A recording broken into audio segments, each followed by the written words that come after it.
right, good evening, everyone. Welcome. What an exciting evening we have in store for us tonight. I am just so thrilled to be here with everyone tonight. And we have Mr. Clyde Butcher is with us tonight. Yes. And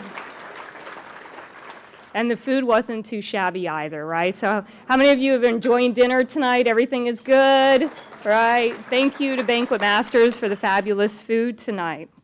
All right, so a little bit about our agenda tonight. I have the honor to be able to introduce our guest speaker. And then after Mr. Butcher's presentation, then I will have a few moments I'll be able to talk to him, just a one-on-one up here on stage. And then after that, then Jacqueline and David will circulate the room with microphones so he can take your questions. Just please limit them to 45 seconds. Okay, so we're all excited tonight, and so let's go ahead and get started. I'm a local girl, and I was raised right down the road off of Oakhurst Road. For those of you that are from this area, you live in this area. When I was a child, my parents would tell me, go outside and play.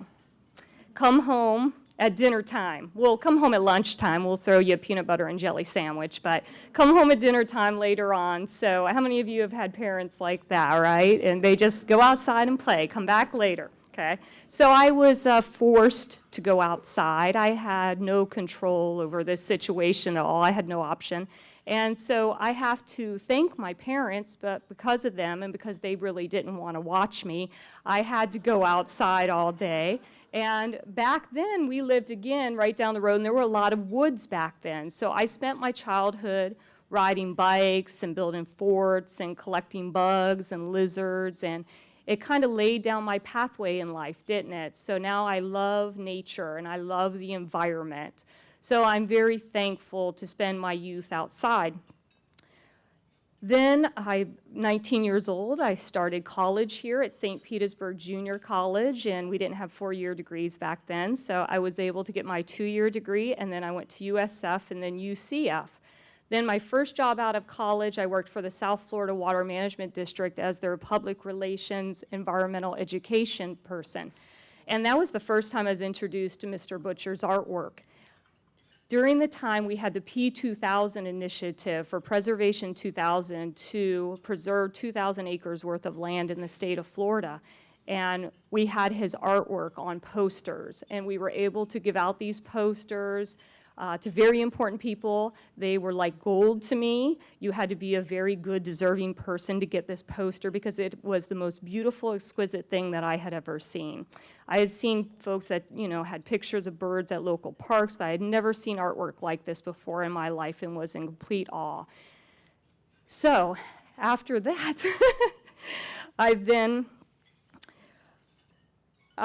was able to work at various colleges, and I found myself 5 years ago sitting in Dr. Oliver's office and in an interview for a full-time position here at St. Petersburg College, and was lucky enough to get the position, and now I'm able to take students out and force them to go outside with me. And they have to because it's part of their grade. So, and they enjoy it, they do. So I'm very thankful for Dr. Oliver and for giving that chance for my position here and to be the best that I could be. So thank you, Dr. Oliver.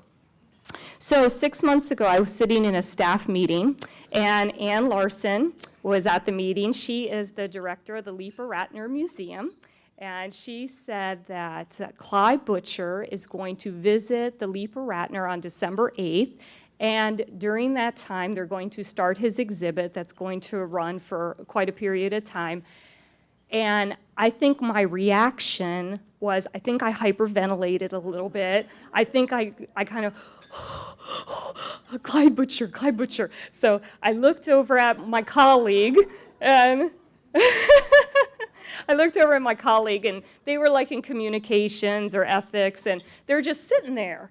And I'm like, so I looked around the room for the science people because I knew that they could appreciate it as much as I was. So I found the science people, and already another science person. We locked eyes, and they're going, so cool. And I go, I know, Clyde Butcher. He's coming here to St. Pete College, yes. And so I emailed Ann Larson and said, I'm coming to December 8th presentation. I'm bringing my students. We will be there. Well, that day, because I love to take my students out and torture them and take them outdoors, we went kayaking at Weeden Island. We did a 4-mile loop.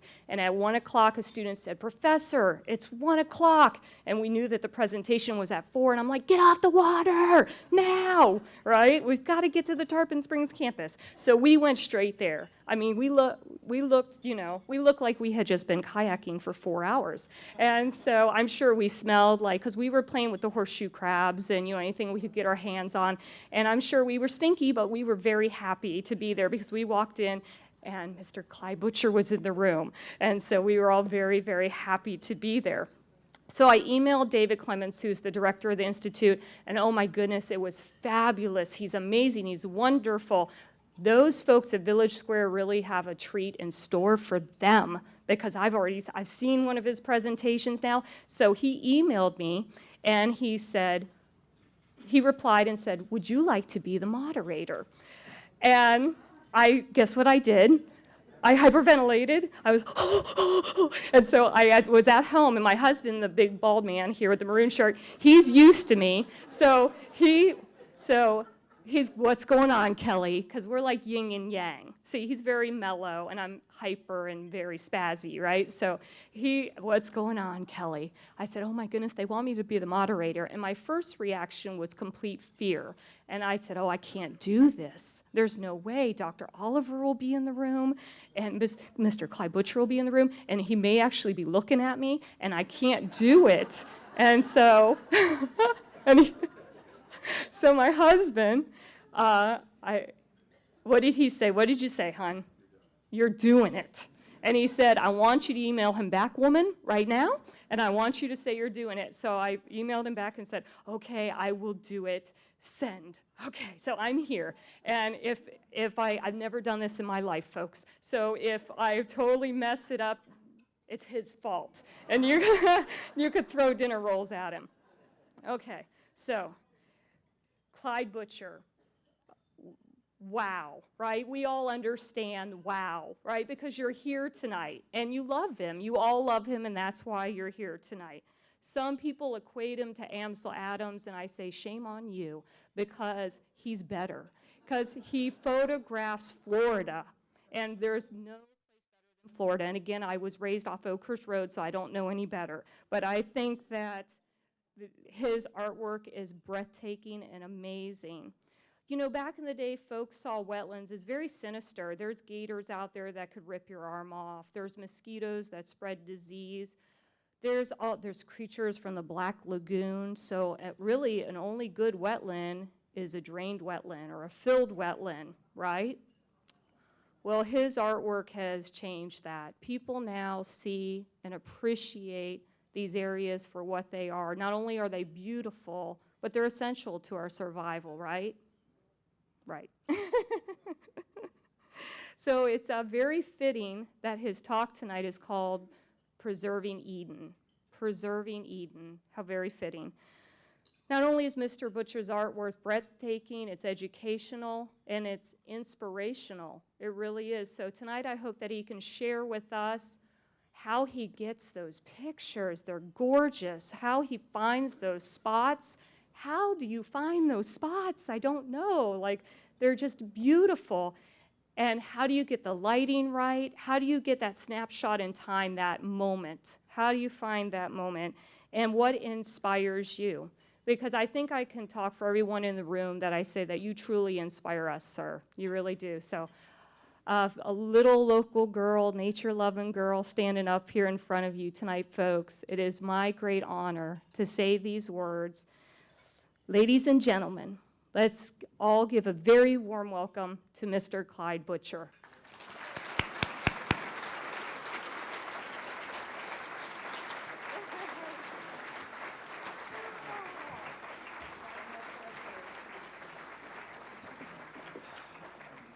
It's too bad she's not. It's too bad she's not enthusiastic. Can we turn the lights down in here? Is that possible? You see the screen better? Is that not possible? Well, while we're figuring that out, I'm going to give you a little background of where I've come from, hopefully where we're going. Oh, well, okay. I started, is this mic working? Yes. Is this working? Okay. I started out when I'm about 9 years old. My folks would take me around to the national parks, and I got excited. And I had my, actually that was a Ushika 127, I think it's called, little square rolly. And I started taking pictures and really had a lot of fun. Then later on, well, this is kind of somewhat backwards, but we're from Newport Beach, California. Nikki is from Palo Alto, and we would never think we'd end up in a swamp. We had a business in California selling my photographs, and you couldn't get away from people in California. How do you get you couldn't get away. So we started living on a boat. One day the family, we went down to our boat and said, we're not going back to our apartment. And a couple of employees said, you want a place to live? Yeah, so we left all our furniture and started living on a boat. And later on, we decided to have a smaller boat so we could trailer it to different places. We were planning on coming to Florida. But we lived on this mooring, 20-foot boat with 4 people for 2 years. Now, there's an aft cabin on it. You can see the aft cabin here is where the kids each had a sea berth. But the really great thing about it was you could sit on the head and cook. It was cozy. And then after you got through, you take a board, it comes over the head, and use it as part of the galley. Because it's 20 feet. The floor area was, what, 3 square feet, maybe? It was 2 years. And now, the kids Jackie had a sailboat, and Ted was a surfer. And we had another couple that lived in the moorings. I think there was 2 couples that had kids. They come by and pick everybody up, take them to school. And one day, Nikki's standing on the beach with the kids, getting ready to row over to the boat, and these 2 people said, you know, there's a family of 4 living on that little boat. They're going to be thrown in jail. Ah, yes. Well, yeah. Anyhow, but the reason we came to Florida was because of Flipper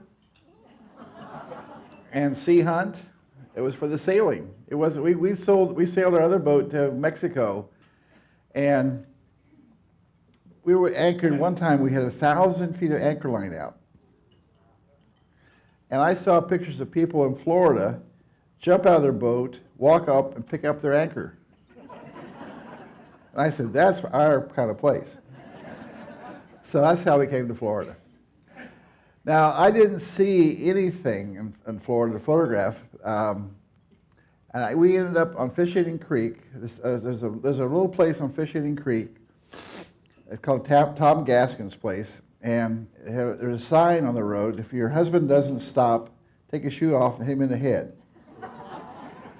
And I did, because Nikki likes all those little gizmos and cypress lamps and all the, she loves that old tourist stuff. And so I stopped, and Tom saw that I was not very happy. And he said, we have a boardwalk in back. And I said, wow, because in California, you've seen these pictures of gators and snakes. You don't want to get in the water. So boardwalk sounded pretty good. Except I discovered it was a boardwalk. Nailed to trees. But it kept me out of the water. I came back, I saw Florida for the first time. We've been here 4 years and hadn't seen Florida. Came back the next day and started taking pictures. The same time I met Oscar Thompson, and he was a big cypress guy, Everglades guy. And he was looking at these pictures in his showroom. And I said, "You just been to Africa?" He's going, "I've never been out of Florida." And he says, "That's just down the street." So he told his wife, he has like a photography stop. He took me that same day, same time, down to Big Cypress and showed it to me. And that's how I got into Florida. It was actually within a week's time, those two experiences. And it just turned me on about Florida. And I think it reminded me a lot of the redwood forests in California. It was really, really exciting. Now, when I first came here, I photographed the beaches and sunsets, which are pretty. And the swamps, I was doing art shows, there was, on the weekends. People were they would do the same thing. They would say, "Is this Africa?" Oh, that must be Amazon. And I said to myself, I need to start thinking about going back to black and white, because I went to color so I could match people's shag carpets and their avocado refrigerators, Well, don't forget the gold couches now. Okay. But I thought black and white would be more appropriate. But the problem was, when I started color, is reasons because I couldn't sell black and white back in the early 70s. I saw Ansel Adams' work in '61. It was $75 for a 1620 Moonrise over Hernandez. And in this '71, I think it priced went up to $175. It just was not a sellable thing. And so about 1972, I went to color. And when I came to Florida, well, I'm going to color. And I was doing art shows and making good. It was very good. I mean, last Winter Park show, I did $18,000 on the weekend. And the black and white people were doing like $300. So this is something you want to jump right into. But I took this one picture and I converted it to black and white. And I said, "I think that's what I want to do." And Nikki says, "We still want to make a living. Still want to have food on the table." And then in 1986, our son was killed in an automobile accident. He was 17. And I just decided that was, well, I thought that, black and white would start showing what Florida was about. Color was so distracting. It's very colorful here, especially if you go into a swamp. All that green, it really is too much. And so I decided to buy a larger camera, 8x10, and start photographing Florida. And this is one of the first shots I took of my surviving and going to the woods after Ted was killed. It was an interesting shot, though, because I had an older lens. I didn't have the money to buy a good camera, good equipment, and the shutter didn't work. And I made a few comments to nature, and the birds flew from it. And I was able, these large format cameras are kind of simple because you can actually take the lens apart and open the shutter with your fingers. So I was able to take it apart, open it up, and then put a film in, pull a slide out. I put a film holder in front of the lens, and the exposure was not like that. That's what people ask me, "What was your exposure?" Well, it was about like that. So it's been one of our iconic shots, and I think it's because I was out photographing without any pretenses on selling. I just wanted to show Florida. I wanted to show what it was all about. Because I get tired of all these pictures of birds and gators. I mean, people ask me, "You want to save the panther?"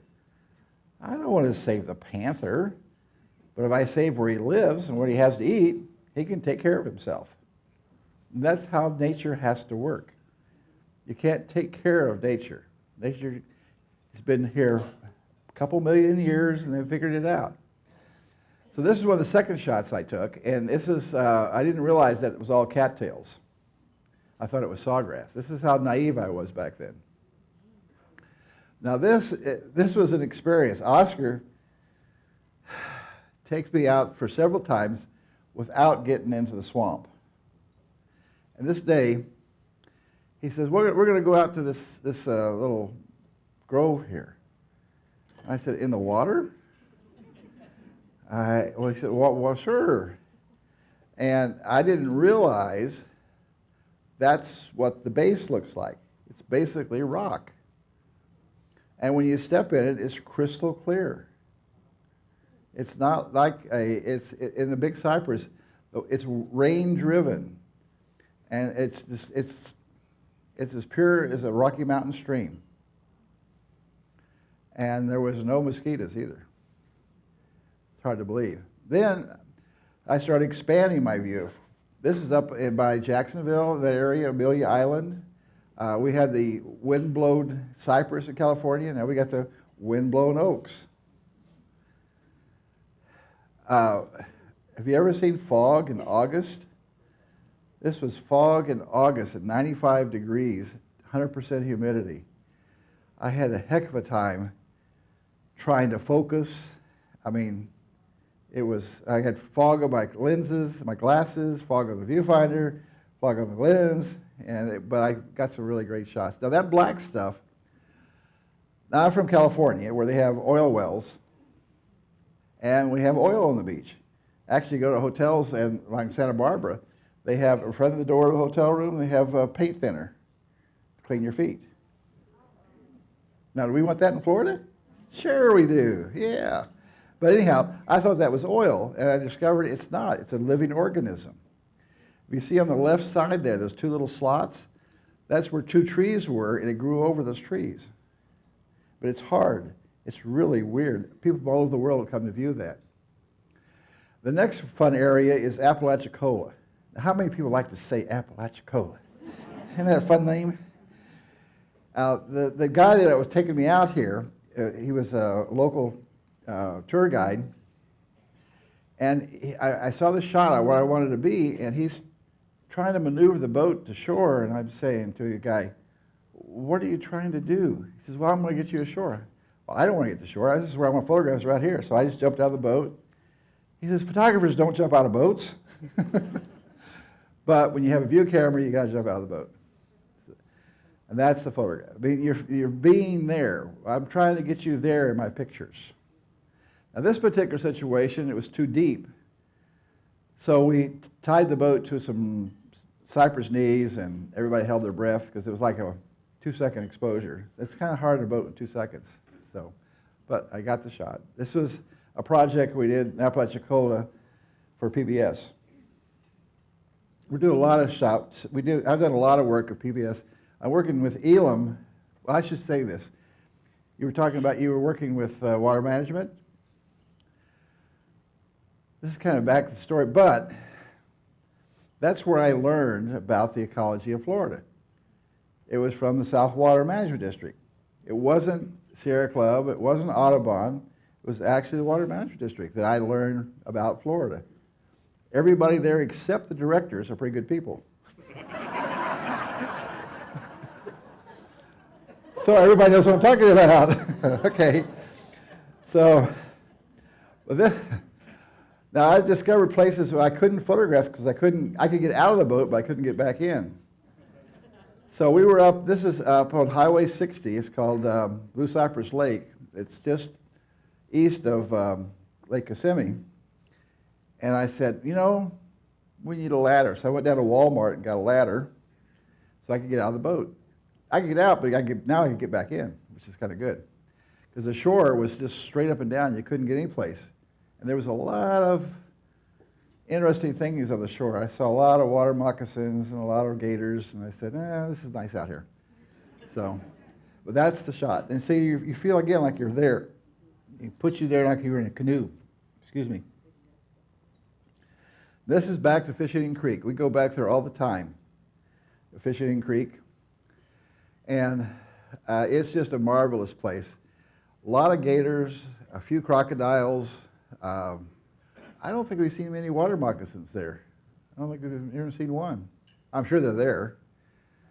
But again, you know, I'm in the water, you're feeling the water, I'm always in the water, it looks like. Now, this is a group of people going to Fakahatchee to look for the ghost orchid. And there's a bunch of wimps. Now, the ranger, Mike Owens over there, he's got a smile on his face, right? Well, there's probably 100 mosquitoes on his face. You know, he's just smiling, and I can't stand those nets, you know, so. And there's the other guy back there with the cloth around, he's a redneck, he don't care either. So, you know, we took these silly guys out to find the ghost orchid. This particular one year, the only one we could find was at 13 feet. So the day before, we had to take ladders out and 13-foot tripods and do a lot of work just to photograph the silly little orchid. It's not that big, but it's sure pretty. The first time I went, in 1999, I was getting into my car at the swamp, and it was dark, and I stepped on a water moccasin. And that's the only time I've gotten hit by a water moccasin getting in my car. It was a drive-by. I went photographing. It hurt for a couple weeks, but it was okay. This is the one I shot in 1999. I got hit by a water moccasin. I was so excited, and Oscar, my friend, taught me about the Everglades, was a gator poacher. He'd been in Fakahatchee for 43 years poaching gators, never seen a ghost orchid. Now, this guy is a woodsman. If you see Crocodile Dundee, that's Oscar. He was so excited about seeing this little flower. He called me up about every other day for about 3 weeks, talking about seeing this little flower. That was quite a change from shooting bears, shooting deer and hogs, and photographing a flower. I thought that was really an interesting point in his life. It was really neat. Fakahatchee has, it's a cathedral of green. But it's just an amazing place. It's hard to, it's really, really amazing place. Now, this is my little 12 by 20 camera. Now, this is like taking a television set out there. But everything's upside down and backwards, of course. And I don't know if you can see, but I'm the anchor. I seem to be an anchor a lot in life. But again, you're there, you're seeing, you're feeling the water. And that's what I want you to do, is feel my photographs, not just see them. Now this is part of the Kissimmee restoration. We did a PBS special on Kissimmee restoration. On the left, you'll see where the old canal ran. They filled this in, they brought the new old canal back, and then when it rains, the whole thing becomes a marsh. They have, I think, 43,000 acres, is that right? About 45,000 acres they've purchased of old cow country. And it's gone from, the pollution has gone from parts per million to parts per billion by doing this. And it's going to be a while before it really gets down to where it's supposed to be. But the birds are coming back, the bad fish are disappearing, the good fish are coming back. It's one of the, people from all over the world are coming to study this restoration. Because this is a typical problem we have everywhere in the world. Conservation. What's the meaning of conservation? Well, it used to be drain and make it useful for man. That's what conservation was back in 1900. And I get a little upset at people that say the government messed up the Everglades. They did a great job what they were asked to do. They were asked to drain it by the public, by the politicians. Now we're asking them to fix it up again. But they do a good job. You just got to be careful what you ask them. This is water management. We're taking this out. It was really fun because we were getting lost. These are guys who've been there all the time, and we get lost out there. We couldn't find our way back. You're standing in a field that used to be a cow field in 4 feet of water. Pretty exciting stuff. And it's beautiful out there. Because I love the storms, so we were always being chased by storms, or I was chasing them, one of the two, I'm not sure. Now this was worse than any gator. I mean, this gal has got some big horns wrapped around my camera. I know what to do with a gator, but I don't know what to do with a cow. I was really spooked. I didn't know what to do. So finally, I guess she just got, tired of me, and she finally left. But I was waiting to photograph this tree. Well, I must have forgot the tree. Anyhow, this is the Chasowitska. Chasowitska is north of here, and we use the Chasowitska as a model for the Florida Aquarium in Tampa. Because it goes from a spring to all these ecosystems in a very short distance. It's a great way of seeing the different ecosystems of Florida really quick. It's really a neat place. Now this bird, you see this bird there, I wanted to photograph that bird,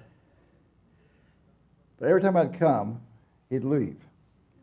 So we had a pontoon boat, so we actually stayed there that night, slept there, had my camera hidden in the boat, and the next morning I got him. It's not a major part of but I think it adds to the photograph. And you can see it's raining, and yes, we go through a lot. And this is called Seven Cabbage Cut in Chasowitska. Now, I was going to pull the boat down that canal and get closer to that hammock. There's about 1.5 foot of water, maybe about this much water. And I couldn't use the engine, so I jumped out of the boat to tow the boat down. I was up to my chest in mud. There's some serious mud there. And I was some serious smeller. I smelled good for a while. Yeah. So you got to be careful in Chasowitska about walking around there. Now everybody should know this Hillsborough River, Hillsborough State Park. This is your back door. I mean, there's so many things that you can see in your back door here in Florida. You just have to investigate them. This is another shot of the Hillsborough. Fantastic little river, particularly if it's flooded. I love it when it's flooded, because I love everything when it's flooded. Now, this is our canoe. This is the greatest little boat we've ever had. It's 16 foot. It's kind of like a canoe, but it's got a 30 horsepower motor on it. It goes 25, 30 miles an hour, but it's very stable. And I don't know if you can see, but I have it's called stick steering. It's really neat. You steer by a stick. And we go everywhere with this little thing, even ocean, it's really a fun, it's very fun boat. Now this is the cypress where the Santa Fe hits the Swanee. Now this cypress tree, this was the lowest water it's been in 40 years. Being low, we were able to measure it. So we got a tape out, and the circumference of that tree is 53 feet. The largest redwood tree on the coast of California is 53 feet. We have some neat stuff here in Florida. I mean, it's just an amazing place. And this is a photograph I took of that nice morning, foggy morning. This is, we're coming back about 3 months later when the water's high. This is the same spot. And I'm going to photograph the tree again, but with water. This is how things change in Florida. So that's the same spot. It was a little easier walking when it was dry. Now this is the next trip. The ladder deal, sometimes it's a little tricky. So now I'm taking the canoe inside this swamp area looking for a scene. And you can see on the ladder there on the boat, kind of there, and I'm going to use that to get off the boat. Maybe. This is what I have to go through to do some of these things. Clyde, no. Get back in the boat.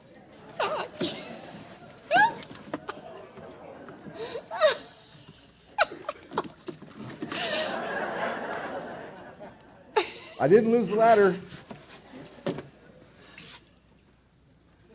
This is it. Did you get the movie? I don't know. I think it was mostly I the think I bottom should of the just boat. jump out.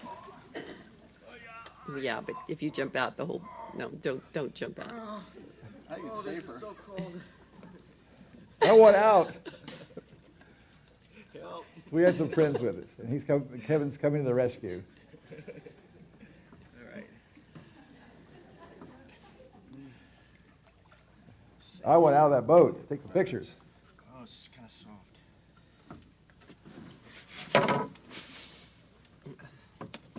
Okay, you got it? Ladder? I'm trying to. Yeah. Let's see if I can't square the boat up. Okay.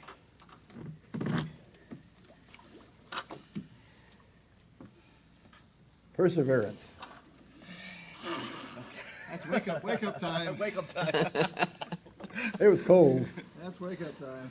Yeah. Now I just have to kind of walk around, explore, and find something find a composition I want to work with. It's kind of cool, all right. But doesn't this look like an easy way of photographing? It's really fantastic, though. I mean, you become one with the environment doing this. And look at this. It's just a gorgeous place. I mean, this is prehistoric. These are probably anywhere from probably 800 to 2,000 or 3,000 years old. Been around since Christ, probably, some of them. I mean, and you're walking through this area that's just original. Yeah, it's hard to describe the feeling of being in one of these places that's ancient. It's an amazing feeling. I think what you may want to do is look at mine, and if you think it's But also you have to realize there's cypress knees, that's the angle. limbs. You can't see, so it's a little tricky walking around. A little tricky.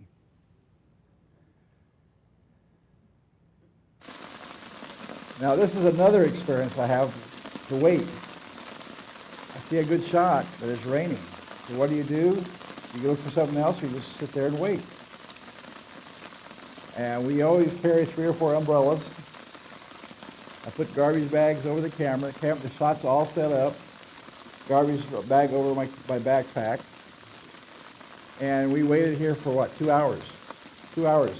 I guess we could have done that for the show tonight. You have 2 hours of rain. And I'm standing on a log, and on each side of it, it's about 6 foot deep.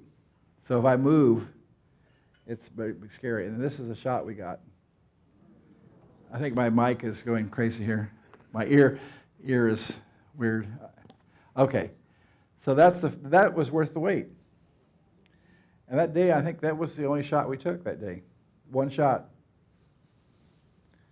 Now this is Silver Springs, which is one of the major problem areas we have right now. We're working on this. They're trying to save Silver Springs because of the pollution and the sucking up the water. It's a beautiful place.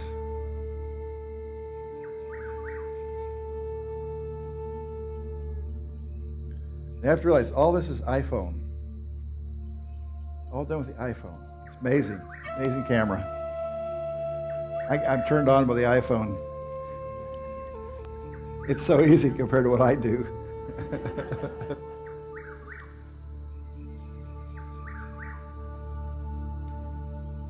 And Nikki puts the music to this, and she puts and her grandson works with me on doing these things. Does it stop? Shouldn't stop. Oh well, what happened there? Oh well, that's the picture I took. There was a lot more to it. Somehow it got disappeared. But I'm actually in the water there, and I kind of dunked the camera a little bit too when I was doing that. It kind of went under the water because it was a little tricky walking on that sand. The sand's not hard there, and I'm up to my chest again in the water. This is our gallery in Venice. It's really a neat place. Next door you can fix your car, and the other side you can get cabinets built, and across the street you can get marble for your countertops. It's really a tourist area. We have all LED lights there, which I've been talking to. When I ever go any place, I'm saying to people here, you got LED lights here yet? Well, two things about LED lights. They last for a long time, so you don't have to change them. Can you imagine changing these bulbs up here, how much that costs? And there's no UV light. In artwork, you're fighting, in historical museums, you're fighting UV light, destroying stuff. No UV light. This is our little dark room. We have 2,200 square foot of dark room. The enlarger there on the left, I got from Miami Herald for $300. Weighs about 1,500 pounds. They bought it in 1932 for $50,000 in 32. Imagine what that would cost today. But it's just like a milling machine. It's just fantastic. Of course, it's different. Well, it was a special purpose thing. It had a big control box that made, I don't know how many watts of energy. It had a bulb that like flashed. They were making separations from the newspaper with it. And so that was probably the expensive part of it. And I bought a light source for it, which was $6,000, which wasn't cheap, but a lot cheaper than the enlarger. So all these enlargers I got from people that didn't know what to do with them. I mean, what are you going to do with them? The digital world's taken over, you know. I mean, I have to process all these pieces of film. When I took this particular trip in 2006 and 2007, I had 1,700 sheets of film to process. It took me 2 months just to process the film. The time I saw a picture, it was 7 months. And I get home from Nikki every night. She's shooting. She sees through her all of her pictures on her iPhone. I mean, on the computer, every night. And I'm 7 months to see one. You can get a little fun, and you don't even know if you have anything. But you know, so you have to go through and look at all these pictures. So I don't make proofs. I've been looking at negatives ever since I've been shooting, and I can just see the negative if it's good or bad. I don't make proofs. I make at least a 20 by 24 print as a proof. Otherwise, I can't see it. Now, this is the Big Bertha enlarger. This was a camera that they used in the printing industry, 24 by 36 inch camera that they gave. It was $150,000 20 years ago, and it's going to the dump. So I bought a light source, made a camera larger. This is my trays. Everything I do is the old-fashioned way, chemicals.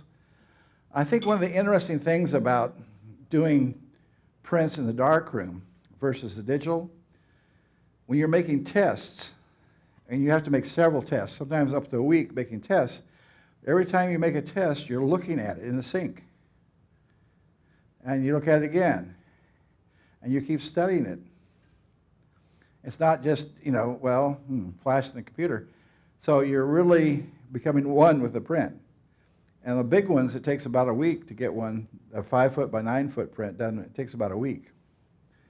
And you've thrown away a couple of big prints in that time. Yeah. Now, this is how you hang them. This is a drying system. It's very high tech. But it's a little more high tech than you think.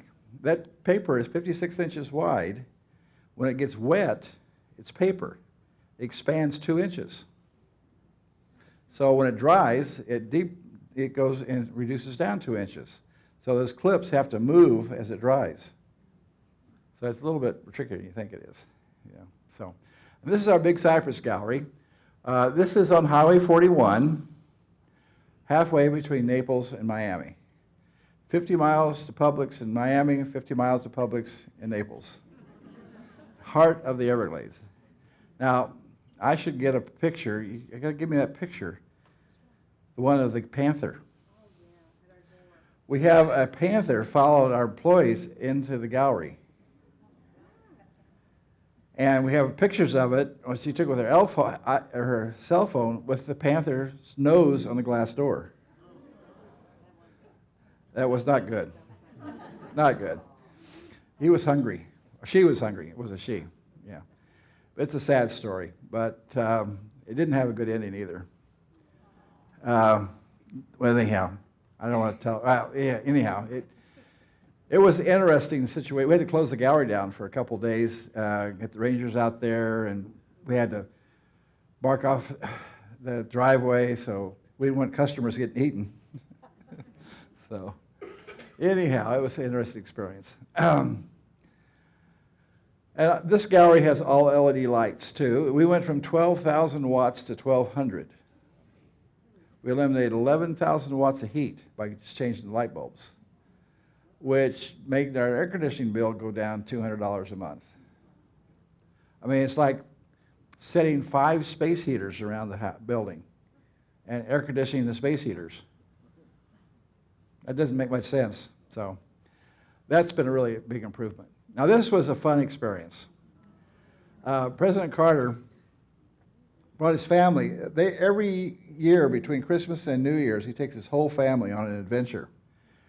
And somehow he heard about me and wanted to experience what we're doing there. So he started out with one of the first full-frame Canon digitals. So I'm taking him around the gallery and showing him, and he says, "This is really nice, but isn't it a lot of work?" And I said, "Well, why'd you run for president? Wasn't that a lot of work?" And he cracked up laughing. Knew exactly what, anything worth doing well is worth doing. And it's not always, easy.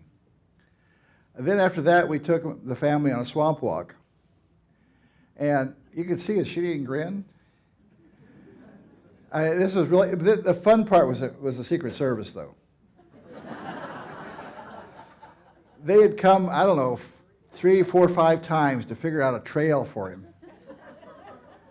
And they had like a 10-minute walk. I said, "Hey, that ain't going to work." To myself. I didn't say it to them.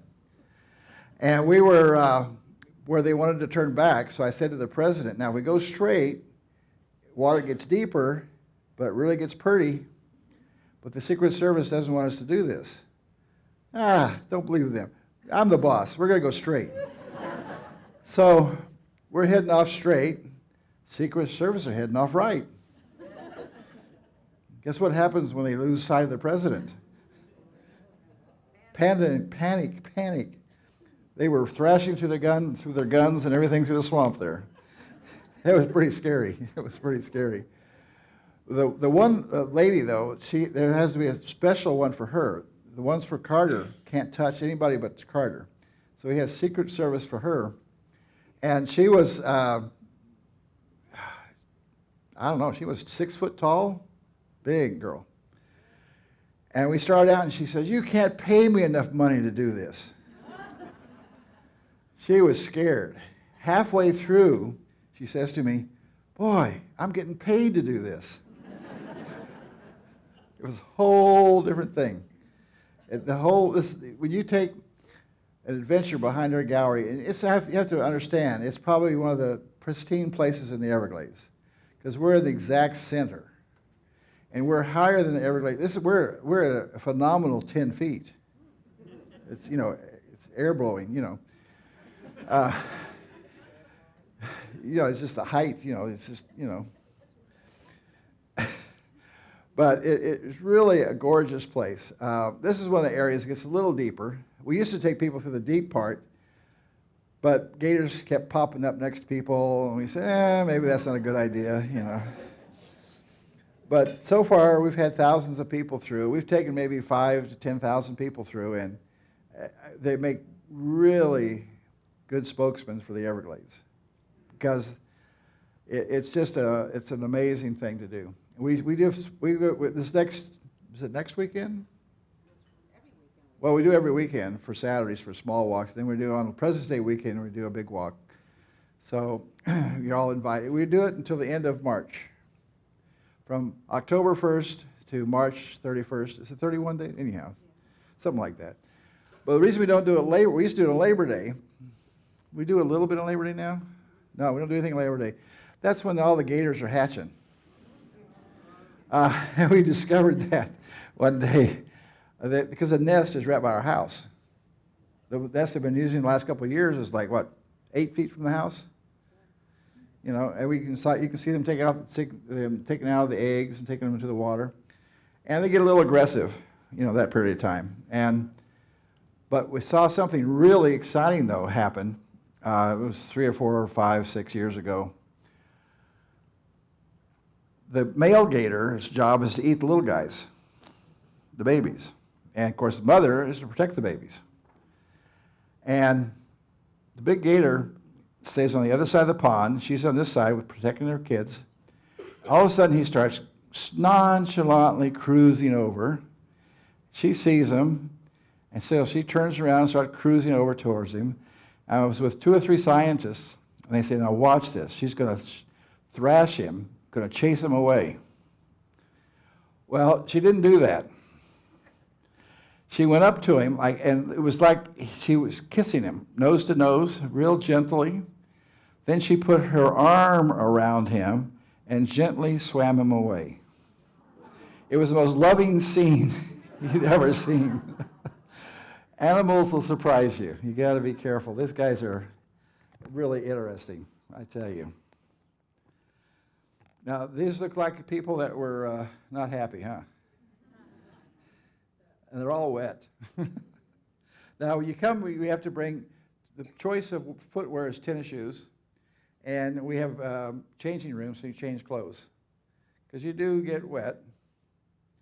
You need to change the clothes. Now, this is Loose Screw, and he's learned how to open our gate now.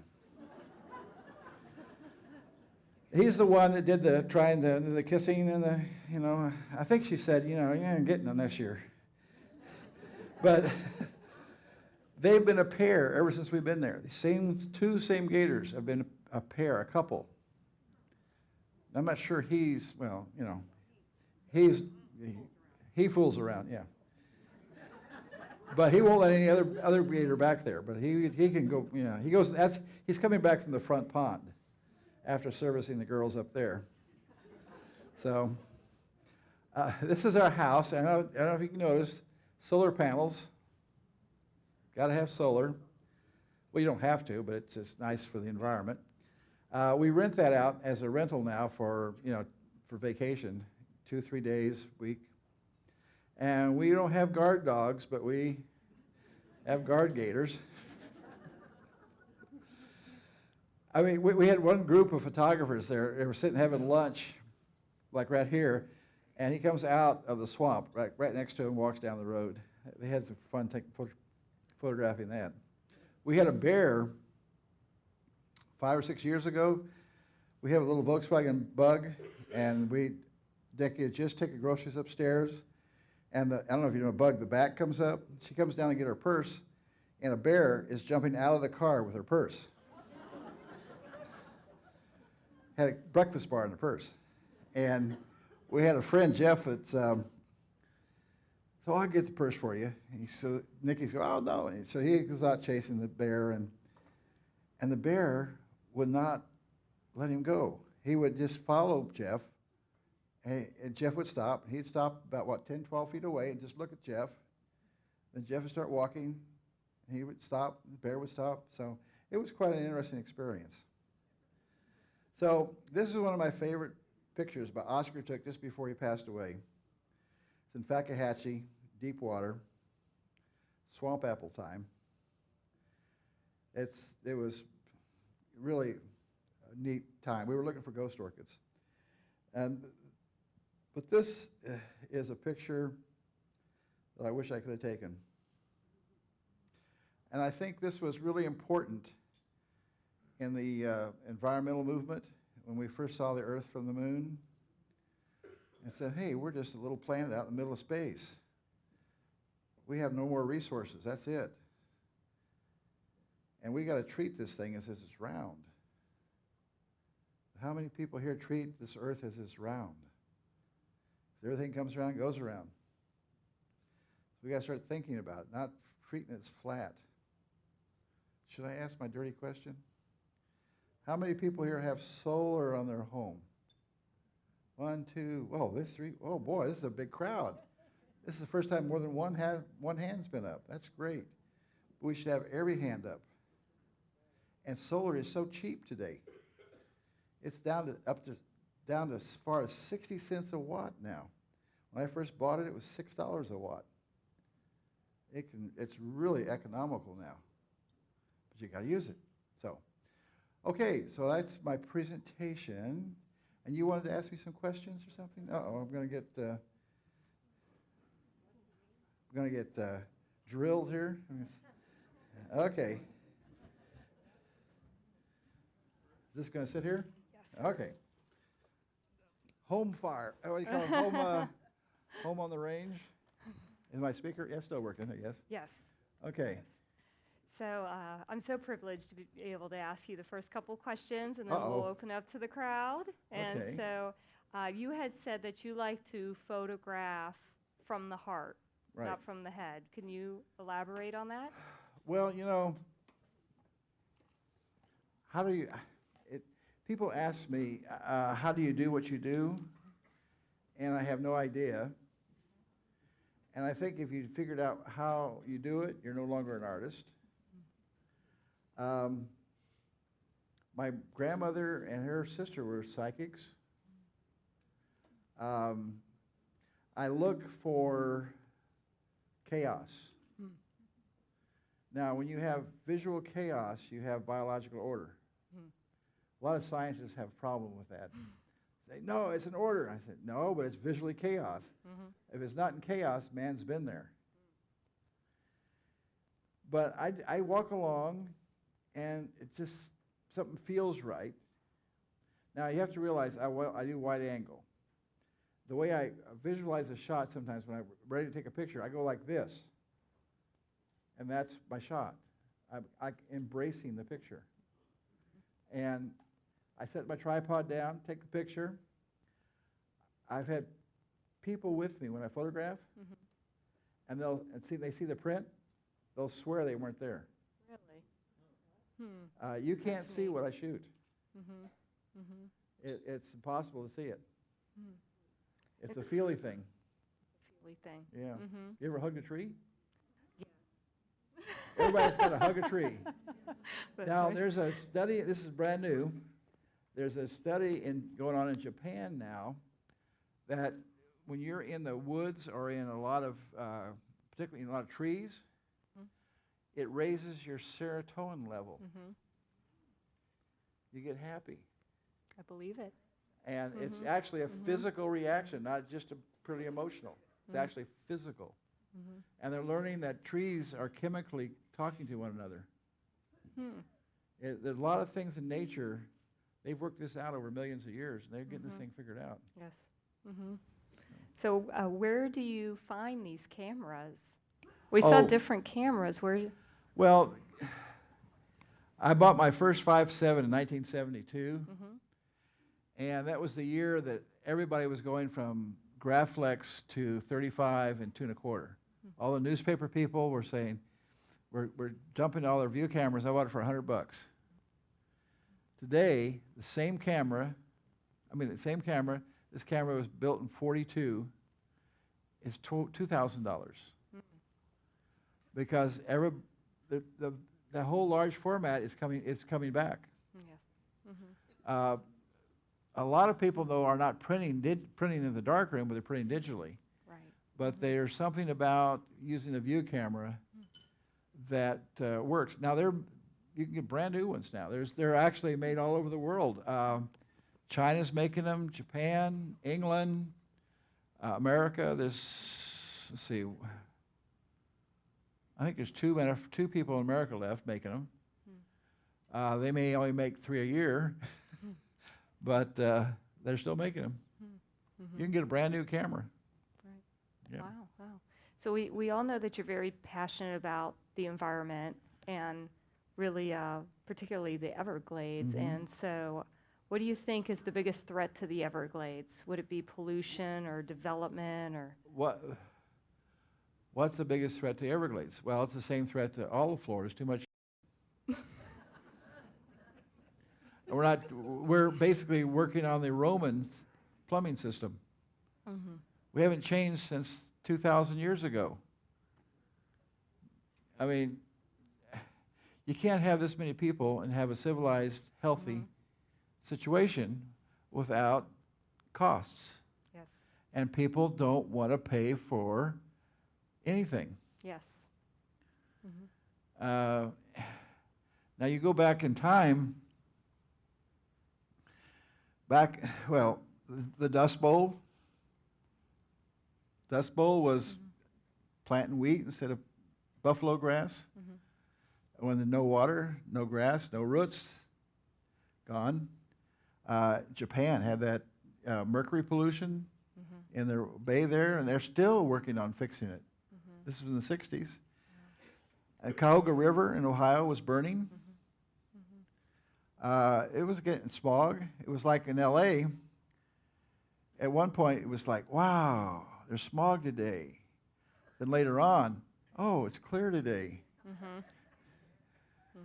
And we discovered that something's happening. Now, guess everybody knows who created all the environmental laws today, right? Richard Nixon created all the environmental laws there is today. They've refined them, and now during some other past administration, they try to get rid of a lot of them. And people want to know why we need these regulations. Well, people don't. If you can save $1 million by just putting the stuff in the river, look at this thing in West Virginia just happened. Right. They knew it was happening. They were trying to put some concrete blocks around, but they knew it was happening. They didn't care because it was cost money. So we got to have, unfortunately, we have to have these laws to have a healthy country, and we really need to do something about our wastes. And the reason people don't have any problem with global warming, because you can't see the carbon dioxide in the air. Right. You can't visually see its problem. I mean, when you had smog, you could see the smog. There was a really interesting thing happened in 9/11. I don't know if you've heard about that. But 3 days there was no airplanes. The temperature went up drastically because the airplane exhaust reflects the sun.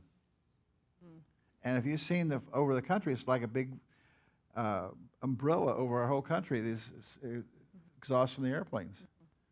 And it's actually, and there's been, sometimes you go I've heard in San Francisco, they had a big meeting on global warming. And one scientist from Sweden said, well, just get smog back. That'll help. Because it cools. That's why everybody says in the 60s it was cooling. That was because of the smog. It was reflecting the sun, not absorbing the sun. So it's, when you have this many people and this much technology, you have to be a little bit smarter. And it costs money to have a civilization. There was only 10,000 people in Florida. We didn't have to worry about anything. You can take a dump in your front yard. Wouldn't make any difference. But I did a thing at Earth Day in Epcot, and I was using phosphates and nitrates, and this one lady kept saying, no, I just don't understand. And finally I said, well, it's just too much. Oh, now I understand. And I've done that. I mean, I did it with Todd. I don't know if you've heard of Toch Brown. Toch Brown was an old Everglades City guy.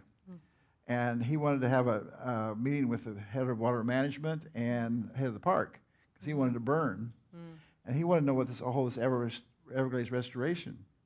I'm there talking for hours and explaining it. And finally I said, there's too much.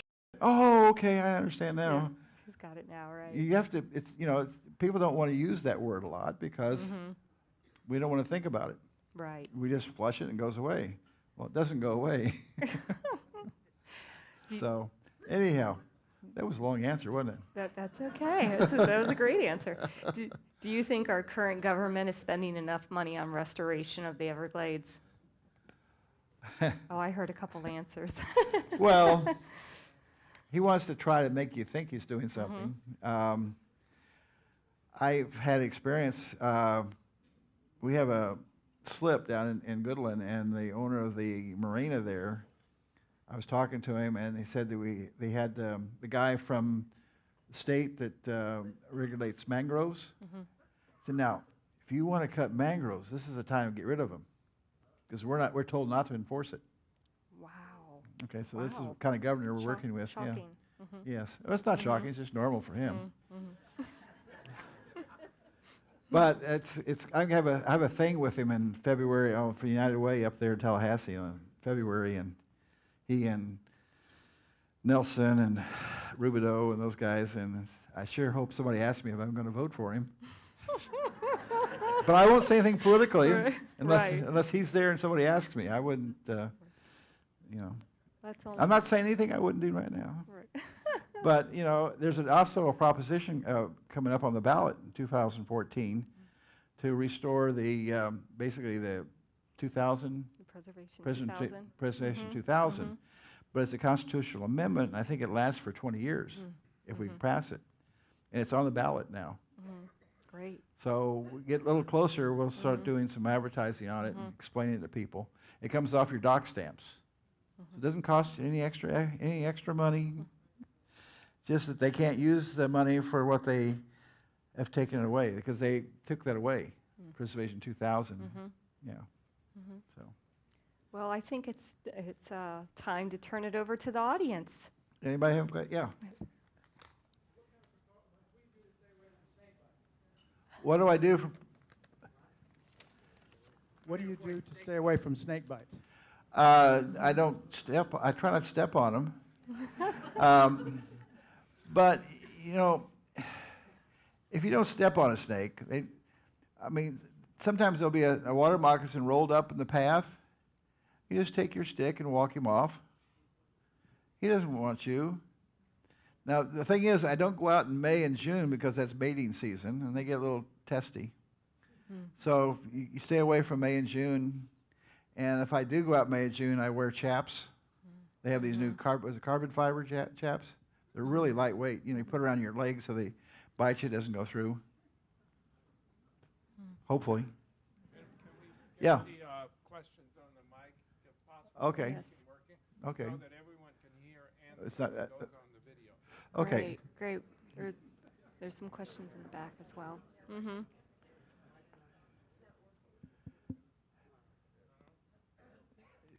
Just talk it real loud. Hello. Yeah, it's working. Is it working now? You guys keep it close. We, in this county, we're talking about a rail system.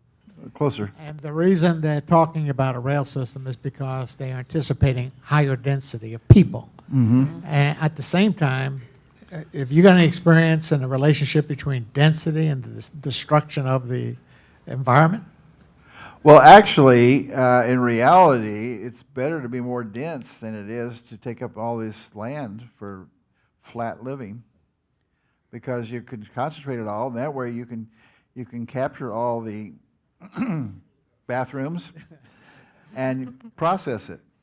But if you have all these septic tanks all around the place, it goes right into the system.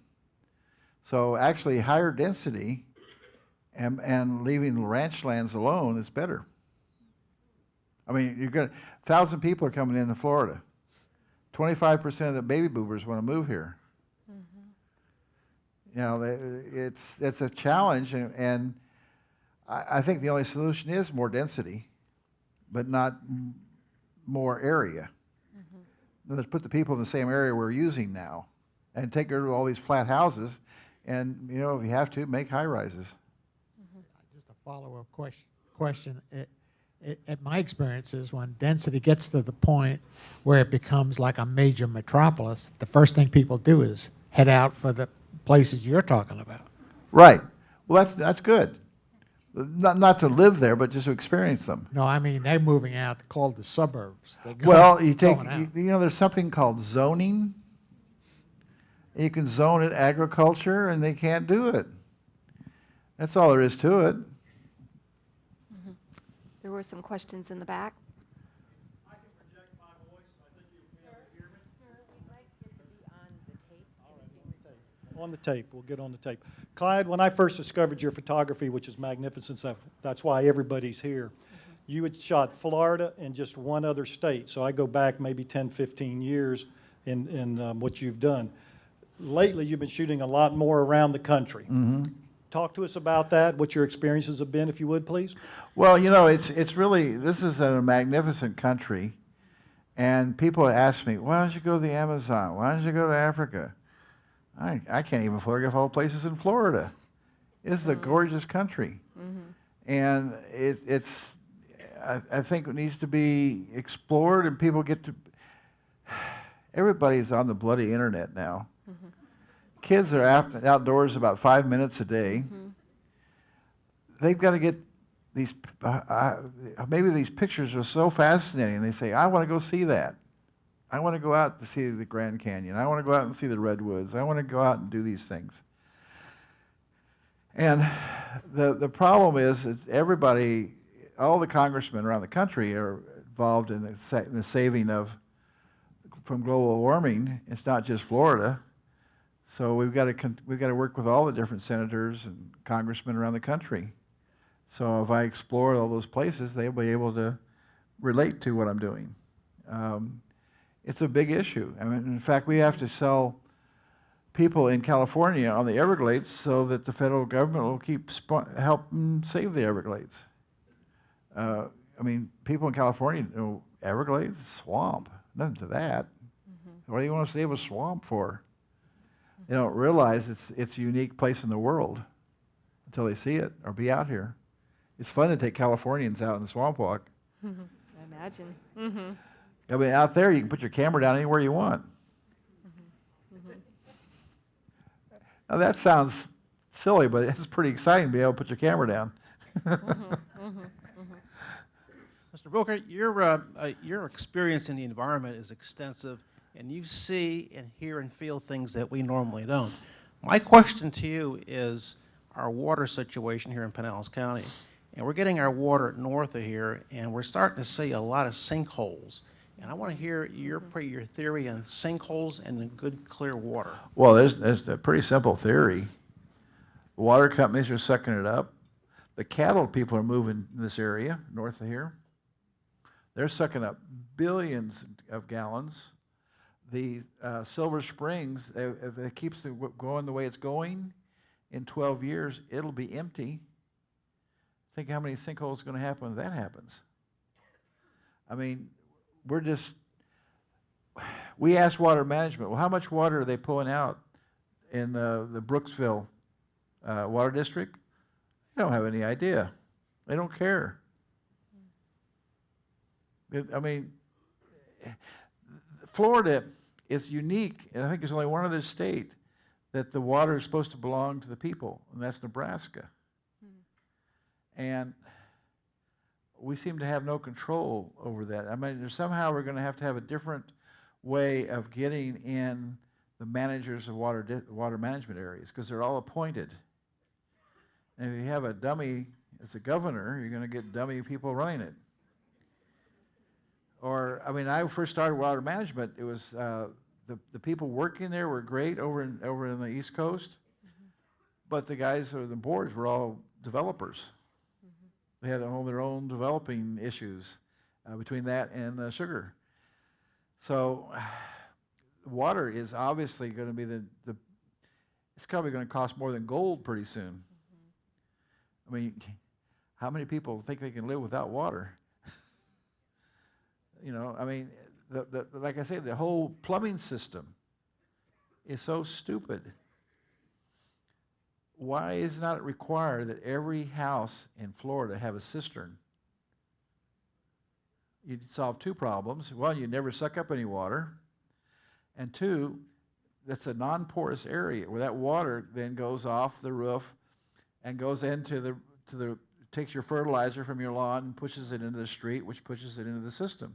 But if it went into a cistern, you could refine that water and use it to drink and shower and exist with. So the whole plumbing system of the world has to be looked at. I mean, they can do that in the spaceship. They drink their piss.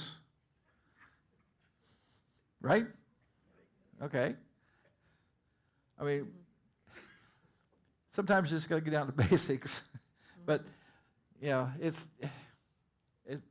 there is no water problem. It's just the way we use the water. I mean, they're just using it indiscriminately now. I have a question. Yeah. Well, first off, I came here for extra credit, but it wound up being a really cool experience, so thanks for coming in, I guess. This is cool. Your artwork is gorgeous. Like, I actually have hugged a few trees in my life, and I do feel a lot better. You know, I went up to Alabama, and there were these huge trees, and it was awesome. Anyway, but That's good. No, it's amazing when I'm down in the swamp. I feel better than when I'm in Venice. there's something like peaceful Yeah. about it when you're just But we sitting do have there. mangroves next to us, so it helps. Well, my question would be, I went to Weeden Island, and it was actually really cool. I did that for extra credit as well. But I found out a lot about mangroves and like how they reproduce pretty fast. And apparently there used to be like this kind of seagrass, I guess. But when we dredged it all up to get rid of all the mosquitoes, the mangroves were placed all different places, and like even trees that are supposed to be more further inland were in the middle of the mangroves. I was wondering if you saw anything like that on your adventures. Well, the destruction of the mangroves? Just random trees and people trying to change things that aren't Well, supposed of course to they be there. do. That's our job in life, is to change things. I mean, people don't feel good unless they've changed something. In neighborhoods, I was talking to some neighbors the other day and said, wow, look at this natural landscape we have. I looked around, there wasn't one plant that was from Florida, you know. And we're all transplants. I'm a transplant. You know, I'm used to seeing, when I saw the Melaleuca trees, they were kind of like the eucalyptus trees in California. I thought, oh, those are kind of neat. Didn't realize what they're doing. But people have no idea what they're doing, and government, it depends upon where you're at in government. It just, unfortunately, nature, okay, are you talking about Keewatin Island? I was just talking about in general. I went to Okay, Weeden Island. there's an island called Keewatin south of Naples. And they took out all the Australian pines, all the Brazilian peppers, and all the exotics out. And they spent a year figuring out how to restore it. By the time they figured it out, it all came back naturally. You didn't have to do anything. You leave nature alone, it does okay. Just like the panther. You leave his home, he does okay. But we have this tendency to want to, look at the earth movers we have today. Oh my goodness. Had to do this with the horses used to be. Have you seen some of the earth movers in the phosphate areas? These things are, I don't know, 10 stories high. They're huge, giant machines that probably scoop up 3 scoops is volume of this house here, this whole room. We can move a lot of dirt. Golf courses, you know, they're just so fun playing sculpture with dirt, you know. So yeah,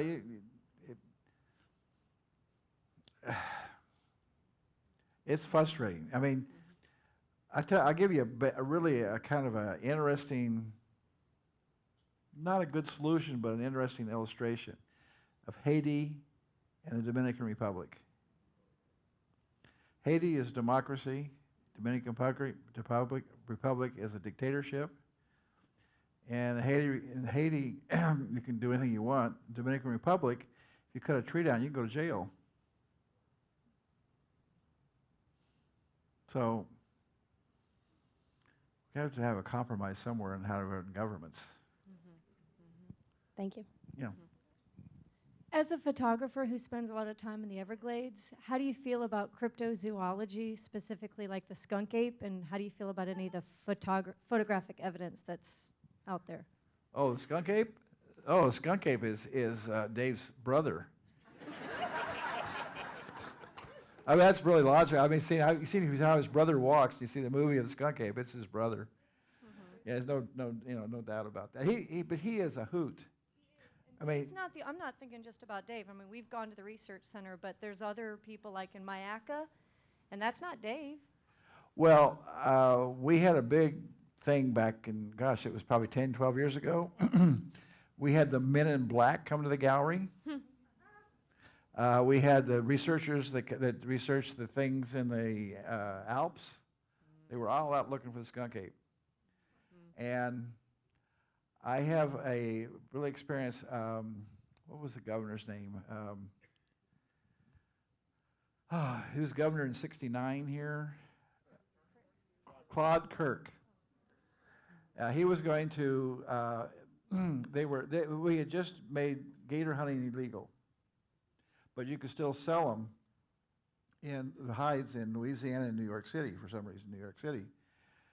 And the rangers were going to get together and they were going to catch all the, he was going to hire some more rangers and they were going to catch all these guys that were hunting gators. And Claude Kirk says, you can't catch these guys. So this is what his story he told me, but I don't know if it's true or not. But he's dead now, he can't say anything. But but he said that, I tell you what I'll do. I'll hire some more, bunch of them, but I'm going to take and give you 3 days to catch me in the swamp. And they had 35 guys chasing the governor, and they couldn't catch him. They said every time somebody come by, he'd just duck under the water and they go right by. So the Everglades, if it don't want to be found, it's pretty easy to be lost. I've been misplaced a couple of times. Yeah.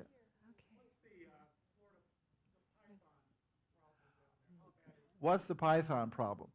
Well, Big Cypress hasn't had much, but down in Redlands, in the eastern part of the Everglades, is where they really find them. But they're really not a problem for people. You know, it's for the ecology, for bird eggs, small rodents, small gators, birds, coons, pigs, small deer. So it's not really a public problem, but it's an environmental problem. And I don't see any way of catching those little pythons. And we thought the freezes, we have a nice freeze right now. Well, about a year or two ago, one of the rangers, I think it was Mike Owens, at Fakahatchee, caught about a 12-footer, put it in his freezer, alive. And in 3 days, took it out of the freezer, put it outside, sucker thawed off, just took right off. Wow. So it's going to be a problem. And what was it, last year before last, they had this big hunt. Yes. 4,000 people hunting them for a month, and they found 50. I mean, it's one of those impossible problems. Obama just shut down the importing of it finally. But it's too late. You know, we got thousands of them. Just wait a minute, he gets microphone. Getting back to the water shortage problem, it's my understanding that companies like Nestle are taking our Oh, water they're sucking it up like out of the mad. ground and then they sell it back to us. Uh-huh. So my question is, I guess it's two-part. Number one, if we have a shortage, why do they allow companies to do that? And the other question is, you know, what percentage of our water are they actually taking from us? They're taking a huge amount. The water bottle companies are taking a huge amount. I don't think they have to pay for anything. And they don't, I talked to Brooksville and they don't really care because the governor don't care because it's making money. 20 years ago, going to a gas station, you could ask for a bottle of water. That was, it was the silliest thing you ever heard about, you know. But now we have a big giant carbon filter in our house. We filter the whole water system. It's great drinking. We don't have to have the bottled water. Yeah. Oh, back here? Hi, I hope you don't mind, but I changed the subject. I have Sure. a photography question. That's good. I like that. I was watching your technique of getting out in the boat and taking the photos. Uh-huh. And that would be my last choice, I gotta be honest with you. So what is prompting you to get into the water? Is it a shutter speed you have to, the slow shutter speed? Oh, yeah. Well, those shots I took in that area there are 2-minute exposures. Okay. So the shutter's open for 2 minutes, so the camera can't move. In fact, it's so long, I have to actually semi-float in the water. I can't even touch the ground. Because if I in an area that's kind of gooey, I'll move the camera during the exposure. It's not that I want to get in the water, but that's where the shot is. And that's what I learned many years ago. If you want to get what you want to get, you got to get where you want to get. That didn't make any sense, did it? Yeah.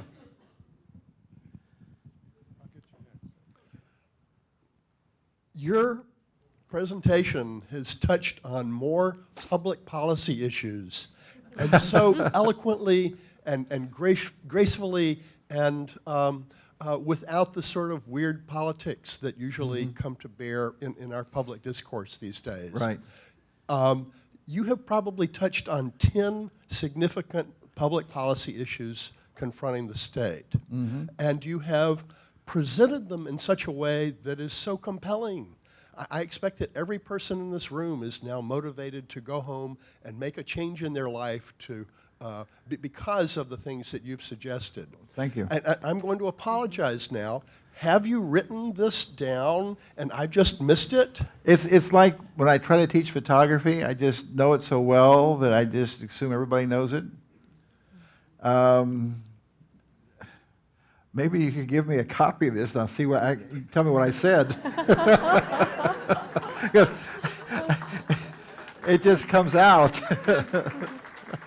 Sir, if you would, I would gladly pay a large sum for a printed copy of it. Okay, Thank well. you. Oh gosh. You could have Siri dictated on your iPhone. Well, I can do it on my iPhone. Yeah, there you go. Yeah. You know, I can give the same talk in an hour, and it'll be a whole different talk. So I don't even know what I say sometimes. So you have to give me a recording of what I said. Well, it just comes naturally. Go ahead. I want to thank you for your very generous presence on the internet, even though you made a little fun of it, because following your trip, your anniversary trip with Nikki through California, and what you taught through your writings was extraordinary. And the trees and the poaching of the trees, you are changing That was sad, lives the poaching. all the time. That was sad. It was tragic, and I Yeah. knew nothing about it. So I love having you on the internet. Stay there. Well, it is really an interesting form of communication. And we didn't realize how broad it goes out. I mean, we have 50,000, 100,000 hits sometimes. And those people talk to people. Maybe on Facebook. Those things can spread all over the world by, maybe people in England are looking at it. You never know.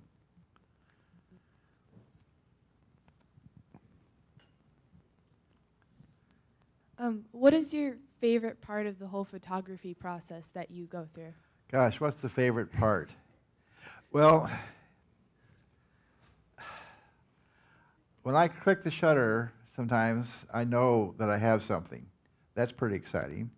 When I have that first great print that comes out of the darkroom, it really turns me on. When I see people enjoying the work, it turns me on. I mean, you could never answer this question. People go on some of my shows, and they're kind of, they come out smiling.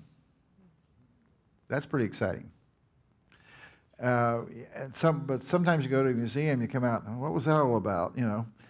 But I like people to be affected, and there's all kinds of different areas of enjoyment. Being here, it's been fun to see some of the responses. Like, I didn't know I was doing all this stuff. I mean, I get to meet so many varied people and it gives me all this really, maybe it's wisdom, I guess. What is wisdom? I have a theory on wisdom. If you can add 2 and 2 equals 8, that's wisdom. Because you make more from those 4 things than the 4 things. Does that make any sense? So 2 and 2 doesn't always have to equal 4. Sometimes it means it answers 1. A lot of people. Okay. Clyde, how do you feel about the way you shoot versus today's technology? And everybody has an iPhone and can manipulate photos any way they want, versus the way you do it versus other ways. Well, it's really exciting that people like to get out there and photograph, just get out there. But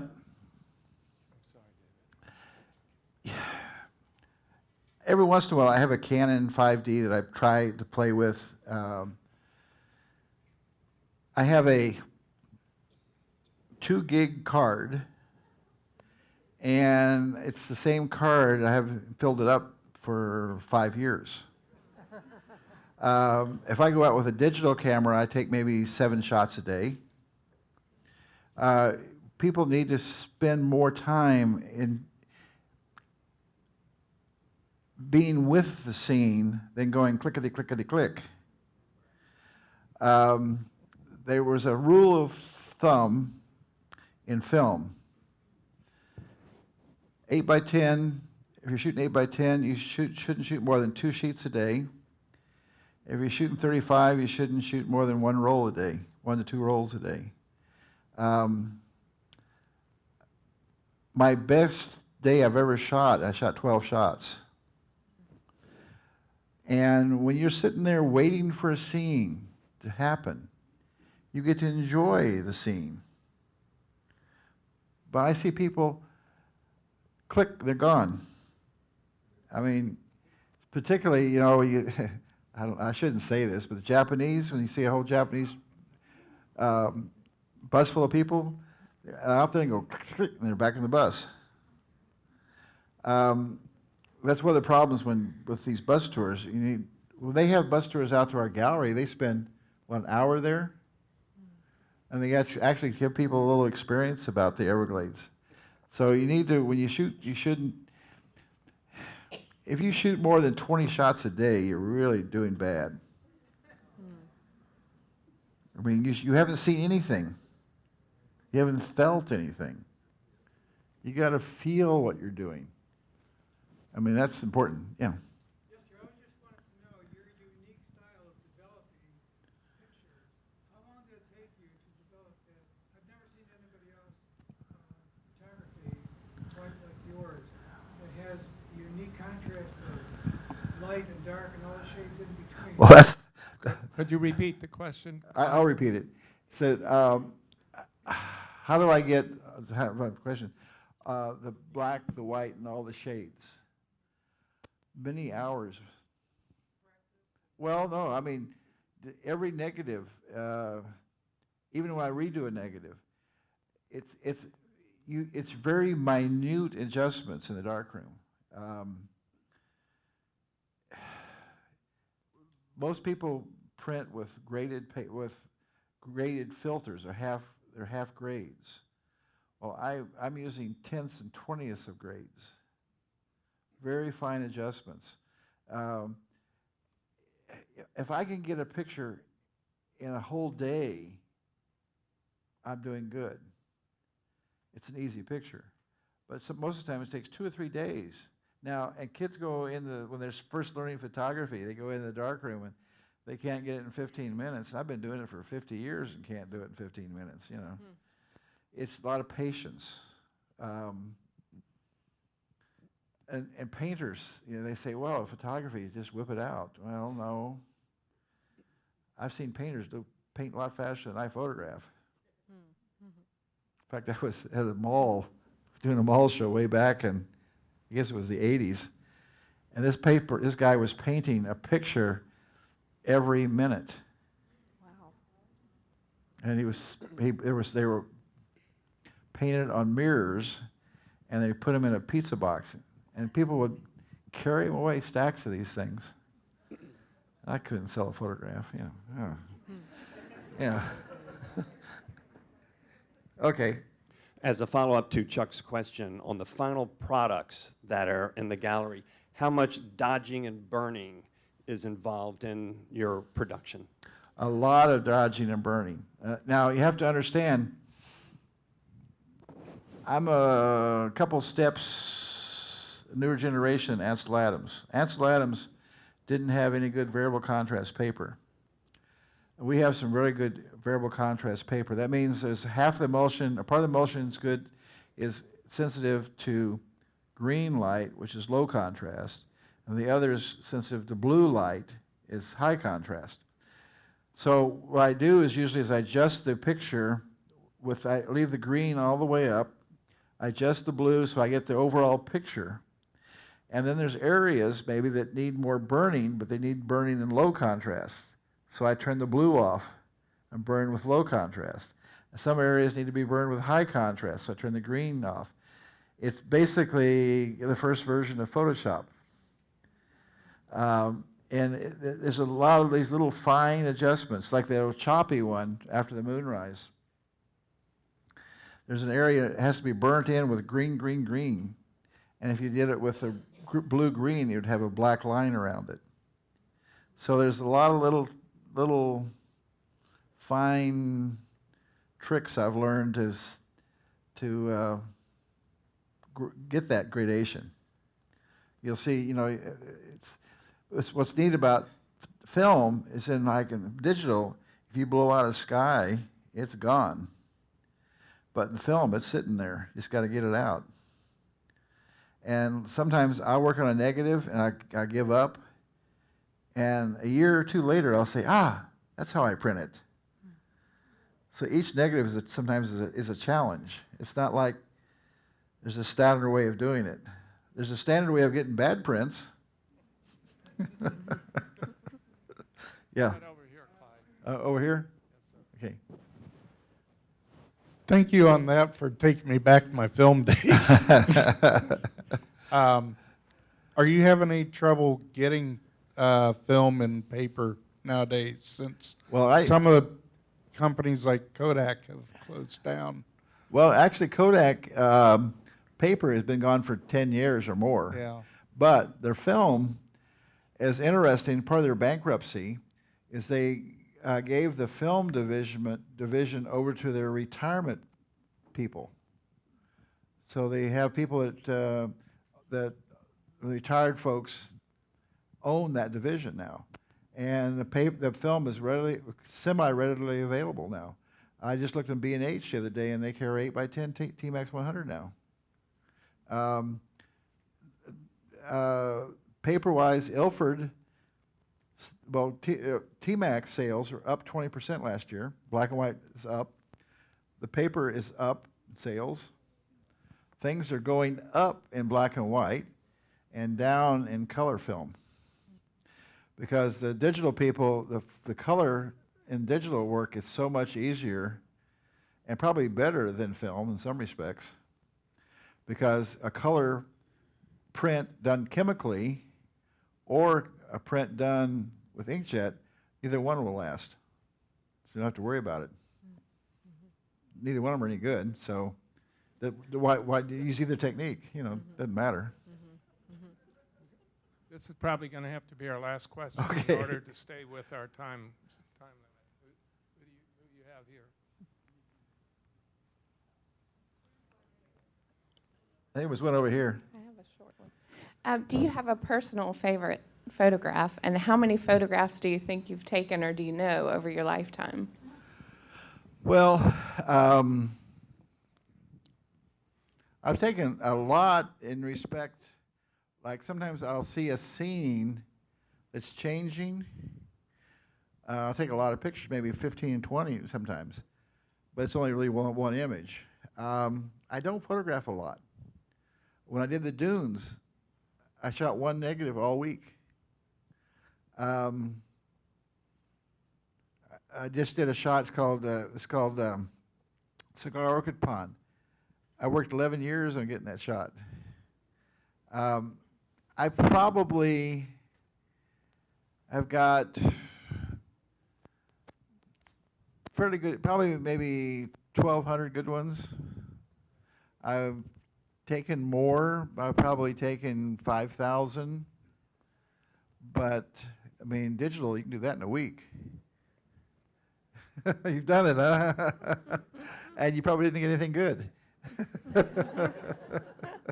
I did a project in Cuba in 2002. I did 3 10-day trips.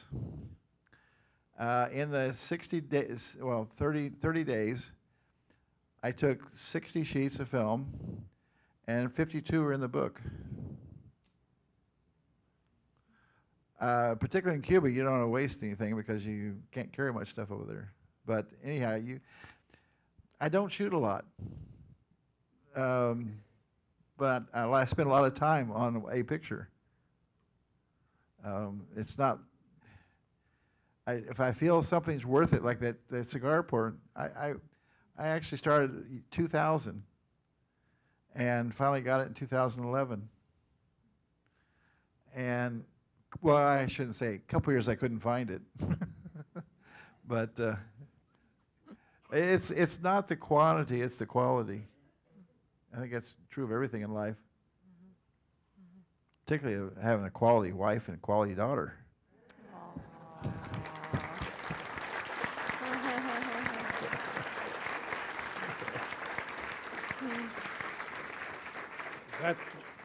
That seems like a good segue.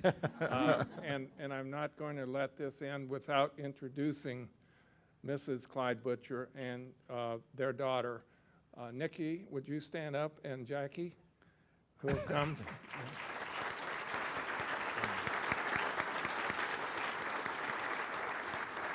They both survived me. Poor Jackie. Well, how many schools she'd gone to, and Nikki, you know. When she asked her to marry me, she said, "No, I don't want to get married. I don't want a 9-to-5 job, a person." And I said, "Don't worry."